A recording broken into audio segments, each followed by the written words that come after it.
Amen. So last week we learned this. We learned when we were looking at God creating humankind, when God created humankind, we learned something about God. When you read the book of Genesis, there is just so much to pull from it. But what we have opted to do and desire to do is to learn about God from it, okay? Not just to talk about, is there a gap between verses 1 and verses 2? You know, not to talk about that, is there a gap of time?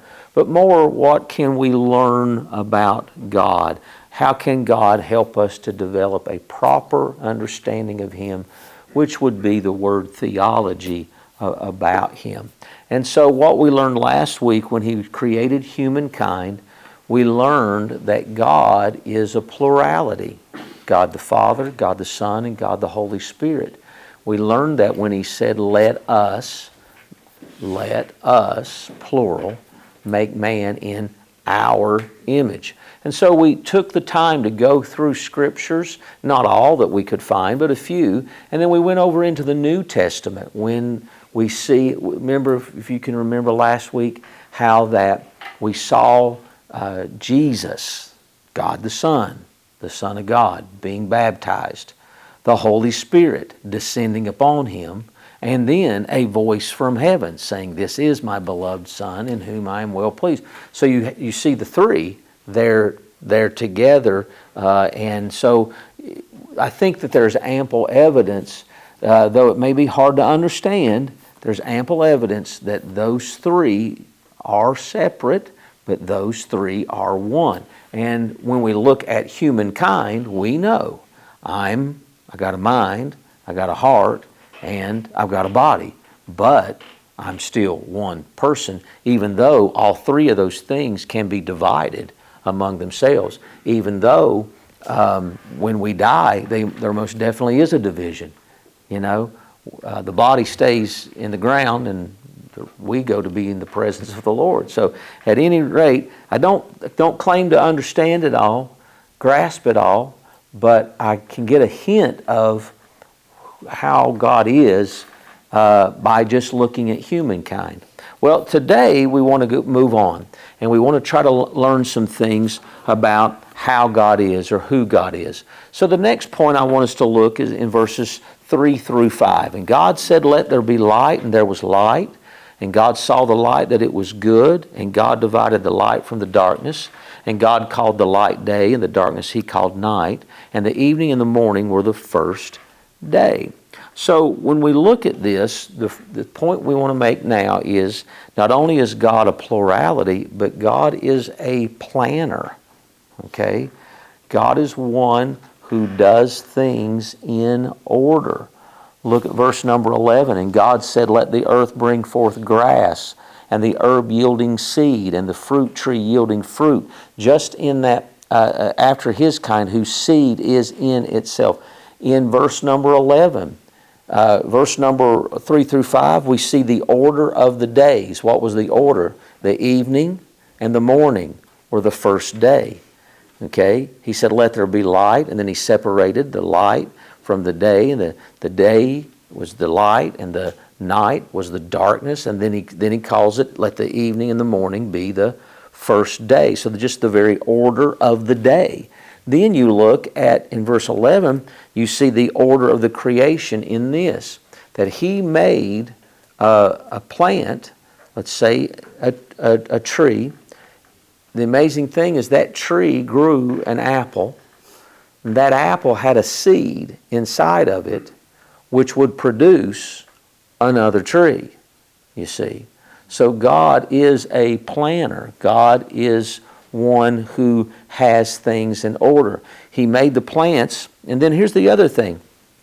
If you look down through here, you'll find out that later on He makes man, and He made man after He made the animals. He made man after He made the herbs. So basically, when you look at what God did, He made the plants, then He made the animals, then He made man. Well, that's an order. Why? Well, because He knew that the animals and man were going to need the plants to stay alive.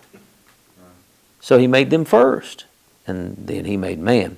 He has the end in mind before He begins. Now, this is something that we need to understand about God. He has the end in mind before He begins. So it says this in Revelations 1:8, I am Alpha and Omega, the beginning and the ending, saith the Lord, which is and which was and which is to come, the Almighty. So when we are talking about how God is and who God is, He's never taking a chance. He's never not knowing what's going to happen next. He sees it before He does it. 1 Peter chapter 1, if you want to turn there with me. 1 Peter chapter 1.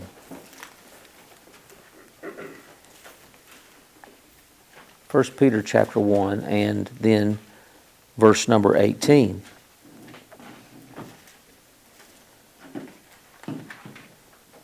For as much as ye know that ye were not redeemed with corruptible things as silver and gold from your vain conversation received by tradition from your fathers, but with the precious blood of Christ as of a lamb without blemish and without spot, who verily was foreordained before the foundation of the world, but was manifest in these last times for you. So this lets us know that the Apostle Peter is teaching us that before the foundation of the world, Jesus Christ was going to be slain. God knew. And then it goes on to say, in verse number 21, who by Him do believe in God that raised Him up from the dead and gave Him glory, that your faith and hope might be in God, seeing ye have purified your souls in obeying the truth through the Spirit unto unfeigned love of the brethren. See that ye love one another with pure heart fervently. Being born again, look at this, verse 23, being born again, not of corruptible seed, but of incorruptible by the word of God. We'll talk about that a little bit more later. Which liveth and abideth forever. For all flesh is as grass, and all the glory of man as the flower of grass. The grass withereth, and the flower thereof falleth away. But the word of the Lord endureth forever. And this is the word which by the gospel is preached unto you. So we see, again, this is who God is. This is how God is. He really had our plan of salvation worked out before He made the foundations of the world.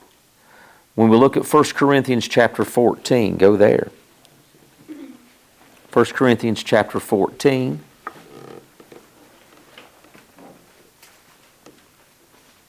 Verse number 26.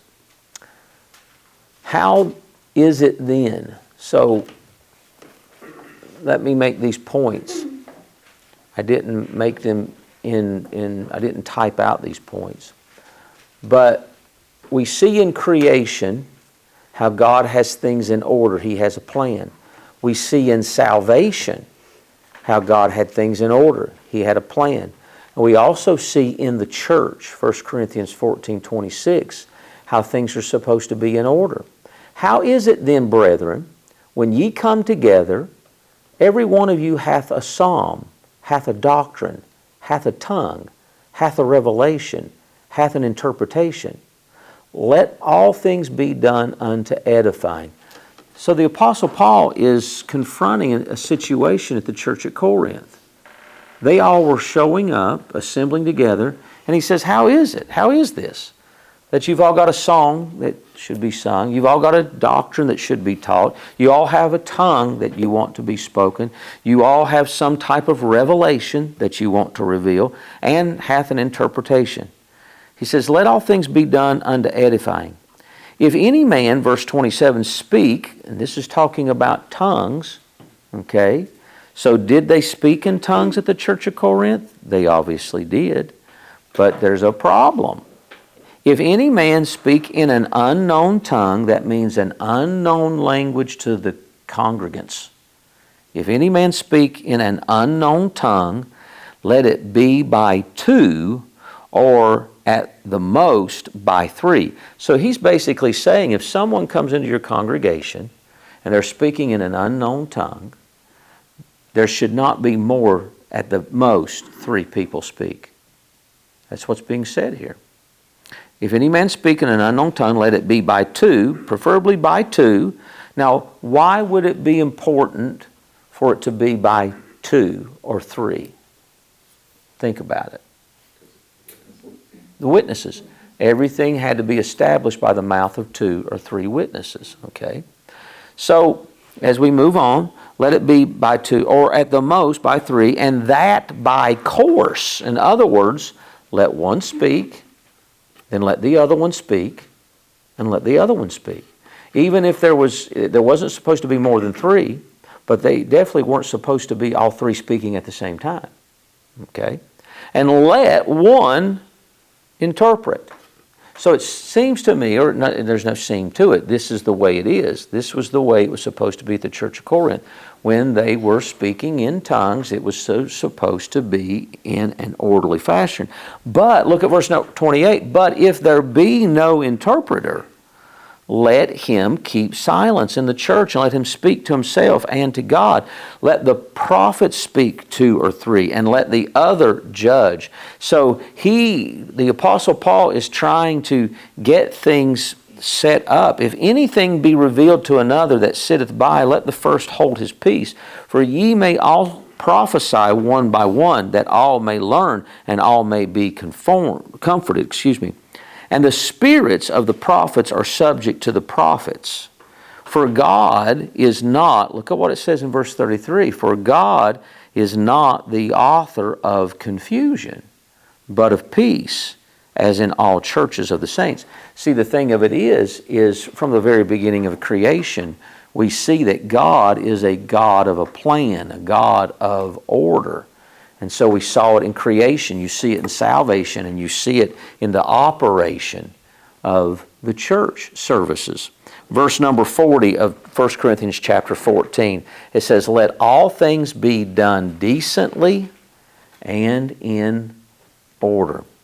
Lord willing, we're going to go home tonight and pray that this happens. We're going to go home tonight. Krista and I are going to go through our nightly routine, hair and teeth and all those things. And we're then going to lay down in the bed. Why? Because it's nighttime and we're supposed to be going to sleep. That's the order. That's the natural order. Okay? Well, God is the God of order. Titus chapter 1. Titus chapter 1 verse 5.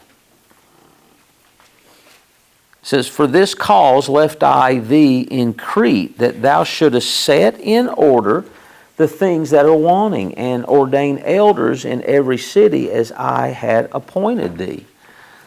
So now, this is another time when something's being called into order. So we've got the order of creation, the order of salvation, the order of the service operations, and now we've got the order of the church, you could say delegations. There is an order in the church. When we look at these scriptures, when we look at creation, we must acknowledge God has a plan. There is a plan for Israel. There is a plan for the earth, a plan for the church, and a plan for us as individuals. Consider this in Hebrews chapter 12:1. Wherefore, seeing we also are compassed about with so great a cloud of witnesses, let us lay aside every weight and the sin which doth so easily beset us, and let us run with patience the race that is set before us. Verse number 2, looking unto Jesus, the author and finisher of our faith, who for the joy that was set before him endured the cross, despising the shame, and is set down at the right hand of the throne of God. So this should be a little bit of comfort to us. If God is this much of a God of order, then there is an order and there is a plan for your life, for your individual life. When you think about the Apostle Paul, he said, I have fought a good fight, I have finished what? My course. I've finished my course. And we're instructed here and encouraged here, if we would lay aside our weights and lay aside our besetting sin, we could run the course better, with more ease, with not so much frustrations. I feel so sorry for my wife. She has to live with a man that is borderline bipolar, that is just up and down and heavy and overwhelmed, and all of these things that I go through emotionally and physically and spiritually. They're real, but I'm finally trying to learn to lay aside some weights and some burdens that God never ever intended for me to carry. I've carried them. I don't know why. Guess it seemed like a good idea at the time. But I think a lot of us Christians do the exact same thing. We literally pick up things mentally, we pick up things emotionally, we pick up things spiritually that we're supposed to just set aside. And may I say, some of those things sometimes, friends, and no one likes to hear this, are genuinely material things that need to be sold, that just need to be gotten out of our lives. Why? Because they are a burden to us. They're slowing us down. They take our affections, and that way our affections can't be set on things above. And so our affections start getting set on things of this earth. Those are true and real problems. Also the besetting sin, and the sin which doth so easily beset us. And some people say that sin is a universal sin that besets all Christians, which is the sin of no faith, the lack of faith. They could be right about that. It really is. You can't follow Jesus without faith. For without faith it is impossible to please Him. And so that could be true. But I've also heard it explained that you could have a sin that's holding you back. It's just a sin. And it needs to be confessed, repented of. And you can move on if it's gotten out of your life. So, God is a planner. That's the long time to get there, but that's the point. Second point for tonight. Look at verse number 11 again. Genesis 1:11. Let's go back to Genesis.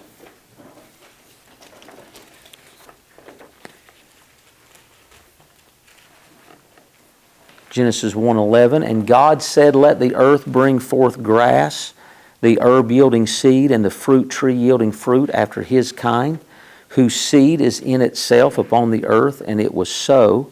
And the earth brought forth grass and herb yielding seed after his kind, and the tree yielding fruit, whose seed was in itself after his kind. And God saw that it was good. And the evening and the morning were the third day. Now jump to verse 24. And God said, let the earth bring forth the living creature after his kind, cattle and creeping thing and beast of the earth after his kind. And it was so.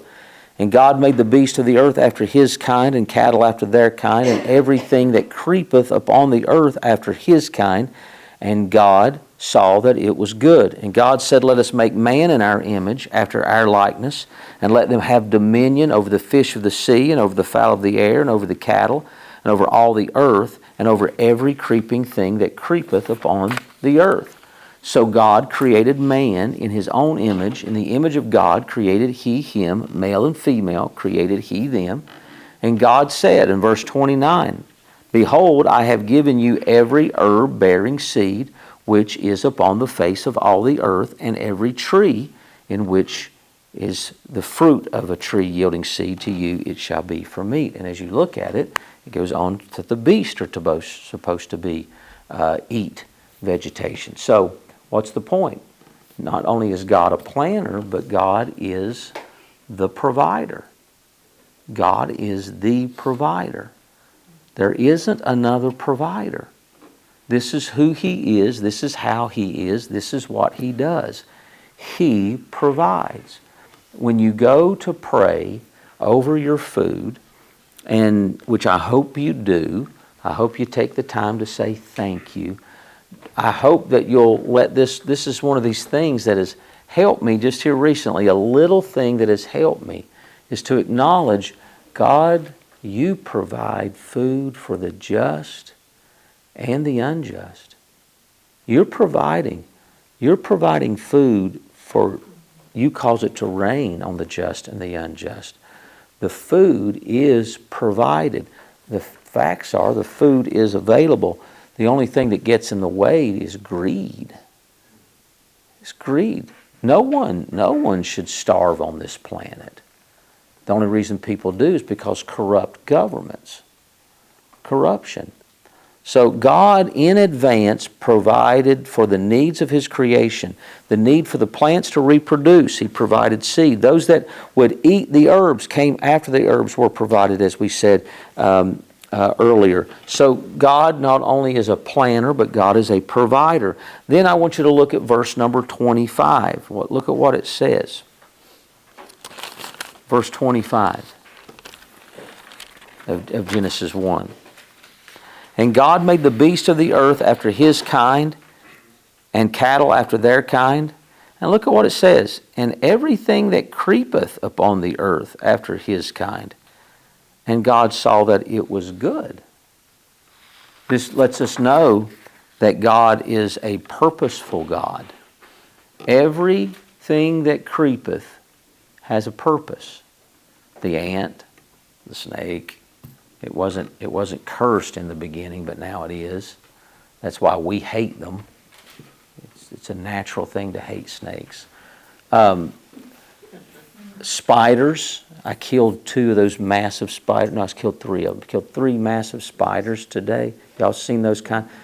I was walking in the backyard, and the spider web, the line was so thick, it legitimately caught me right here and it stopped me in my tracks. I thought someone had strung fishing line across something. That's how thick that web was, and I turned around and it was one of those massive spiders.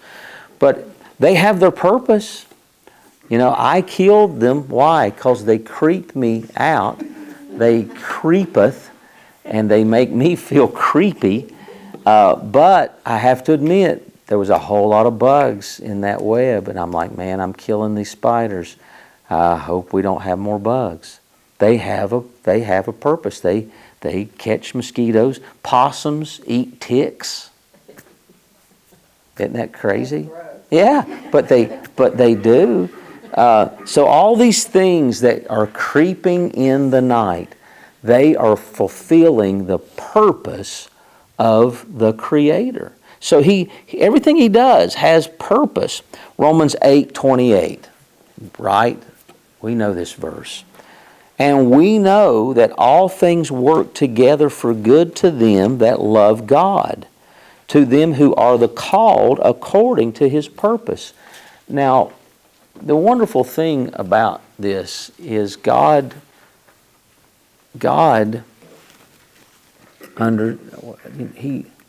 He knows. He knows that we do not have a perfect love for Him. He knows that. But if we will love Him, we're part of His purpose.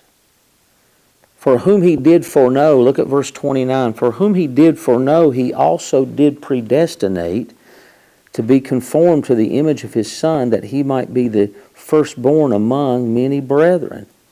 There's a whole lot of argument that comes up over this word predestinate. And people just get bent out of shape. And here's what's crazy. It seems that both people they're getting bent out of shape over, both people believe they're saved. You ever thought about that? The people who argue a certain way about this word predestinate, and the other people who argue, they both believe they're saved. And I've said to both sides of the fence, well, the truth is, I don't know anybody who's saved that didn't believe they could be saved. I don't know anybody. I don't know anybody saved that did not believe that they could be saved. I don't know anybody saved that did not believe that if they asked Jesus to save them, He would.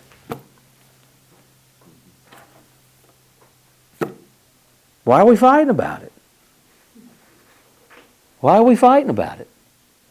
Because the truth is, if you believed that Jesus would save you if you asked Him, guess what? Jesus knew you would. Isn't that good? That's a good thing, I think, right? Jesus knew you would. So when we look at this passage of Scripture, it is a passage for the saved. So I don't understand why the saved's fighting about it. I don't know why we even argue about it at all. I had a very, at any rate,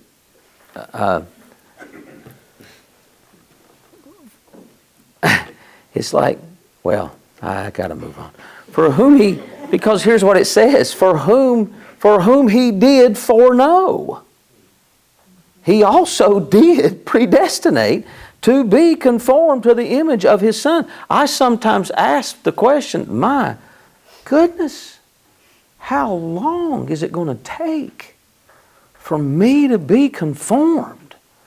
But then I have to admit, why am I even asking the question if it's not happening?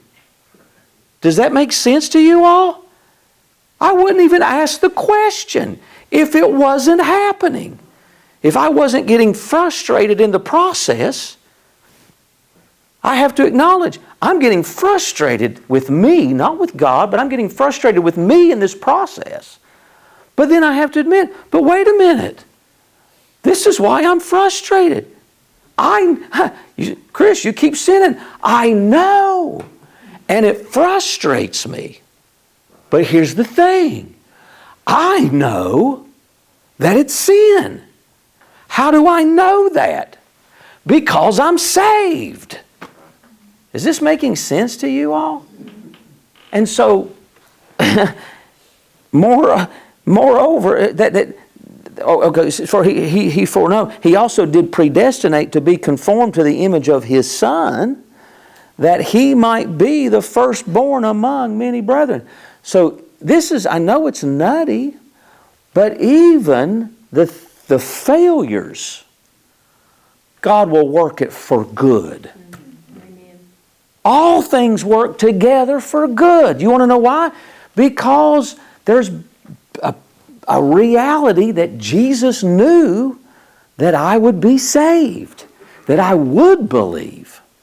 And so He's working it all towards what? The conforming to the Son of Jesus Christ.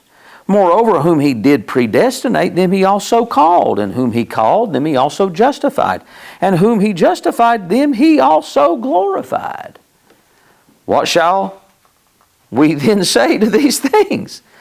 This is pretty cool. If God be for us, who can be against us? He, verse 32, that spared not His own Son. My goodness, if He'll give His Son, that lets me pretty much know there isn't nothing that He won't do. But delivered Him up for us all, how shall He not with Him also freely give us all things? Who shall lay anything, this blessed my heart, who shall lay anything to the charge of God's elect? It is God that justifieth. Isn't it incredible how that even among Christians, we want to lay charge to people. We want to condemn people. We want to say that person's not usable. God have mercy on my soul. We want to say that person's not salvageable. And whatever it is, and it's always something that we hadn't done. That's the way it is. It's always something we hadn't done. But look at what this said. Who shall lay anything to the charge of God's elect? If God's elected us, if God's chosen us, who can bring anything against us? No one can condemn us because God has decided, no. You trusted. I knew you would. And you're going to be like Jesus. What a wonderful thing. It is God that justifieth. I don't justify myself. My works do not justify me. No. They may show my faith to other men, but God justifieth. Who is he that condemneth? It is Christ that died, yea rather that is risen again, who is even at the right hand of God, who also maketh intercession for us. Wow. See, God is a planner, and God has a purpose, and He's keeping His purpose. He is right on track with His purposes. And then, and I think this may be the last one, God, look at verse number 11 again. And God said, let the earth bring forth grass. I know I keep reading this tonight, but I find a blessing in all this stuff that's packed in the same verse.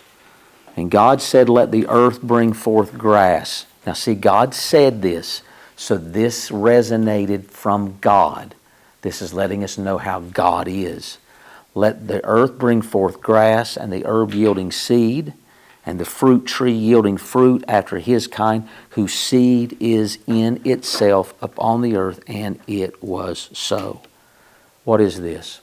This is letting us know that God puts great emphasis in small things. Consider this. What is God revealing to us through a seed? Why did He do it that way? He didn't have to do it that way. He didn't have to do that. He could have made grass and said, I'm going to make grass one time. It's never going to die. I'm just not going to let the animals eat all of it. But He created this process. Why do apples have seeds? And be careful if you eat a piece of fruit that don't have a seed. You're eating something that's been tweaked, been messed with by man. But anyway, moving right along. So when you look at this, consider this. You plant a seed,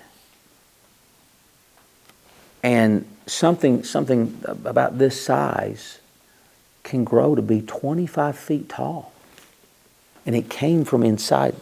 The whole 25 feet, every branch, every leaf was bound up in that seed. That is mind-blowing to me. And not only that, but if you plant an apple seed, okay, I'm not planting an apple tree, I'm planting an apple seed. So I take the fruit, I eat it, I get these seeds, and I plant that seed. That seed doesn't become another apple. That seed becomes a tree that bears the fruit that has the seed. All of that operation, if you want to say, all of that configuration, all of that whole process is bound up in that little apple seed. This is what God does. This is how it really works. God replenishes His forest. Why? Because birds fly, eat seeds, fly, use the bathroom, and you know what happens? Another tree grows where a bird processed a seed. This is crazy to me.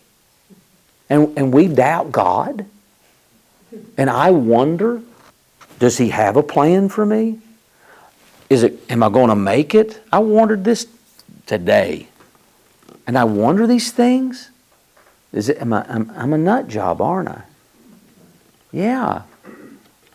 God is such a God of purpose. And God is in the little details. When we are leaving them out, He is not. Every little detail, He is working it out. I'm going to close with this. Consider the atom. Not A-D-A-M, not the guy named Adam, but the A-T-O-M, the atom. You look at it, through a microscope. It's microscopic. You can't see it. But there's nothing exists without it. And then you consider the power. When we consider the power that is harnessed in this thing. Now, I hope you'll let this sink in, because we're trying to understand God. The power that is in that atom that we cannot see, and atoms have to bump up to other atoms to form molecules. It's smaller than a molecule, okay? And you can't see molecules. So this is something that molecules come from the atom. Y'all studied this in 8th grade science, okay? Maybe 7th grade science. But what happens if you split that atom? It releases so much energy that it can destroy a city known as Hiroshima. The atom bomb. Enough said, right? Enough said. That type of power is harnessed in the atom. There's so much energy compacted in an atom. God's trying to tell us something about Himself. 1 Peter 1:18, for as much as ye know, as we read earlier, that ye were not redeemed with corruptible things as silver and gold, from your vain conversation received by tradition from your fathers, but with the precious blood of Christ, as of a lamb without blemish and without spot, who verily was foreordained before the foundation of the world, but was manifest in these last times for you, who by Him do believe in God, that raised Him up from the dead and gave Him glory, that your faith and hope might be in God. Now, if an atom is that powerful, He's trying to let us know how powerful faith is. Just believing and trusting God. Just trusting Him. You say, I'm trying. Well, trust Him a little. He's trying to let us know how powerful He is. All right. Let's be dismissed in prayer. Father, thank You for our time together. Thank You for teaching us. Help us, Lord, to believe. Holy Father, I come to You in the name of Jesus, and I'm asking, Lord, that You would give each of us tonight a good night's rest, that we would lay upon our pillows and accept and trust that You have everything under control. In Jesus' name I pray. Amen.